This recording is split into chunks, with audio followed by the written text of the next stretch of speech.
cycle के कमानी में हई माइक धोके कहत नहीं हम ब्यास हई ए महाराज है ना हमरा खाली हमरा क्यों ध्यान दी इहे खाने ब्यास जानत नहीं जब हित ना दुआर पावेले त का कहे ले लो यहाँ से जितना ही रहू जहाँ तक ले रहू नजर चल जाई सब ही हमारे हो ले ली हो बात पर जवाब अरे की हई बोलुआ ह तो हरो चावरा हो कि नहीं मिलत ते कुकुरों के कावरा हो कि हई बोलुआ ह तो हरो चावरा हो नहीं मिलत ते कुकुरों के कावरा हो नहीं मिलत ते कुकुरों के कावरा हो तहे बीर बाला पर चूटा जस परेला तो काहे के भोजन करेला तहे बीर बाला पर चूटा जस परेला तो काहे के भोजन करेला तो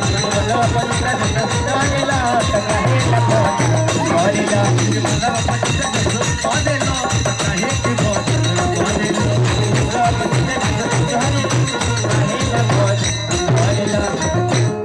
माई बापू के गजन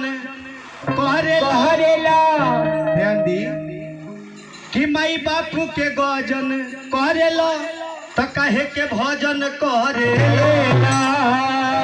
तो धन दूसरा के देखी के जहरेला तो कहे के भजन करेला धन दूसरा के देखी के जहरेला तो कहे के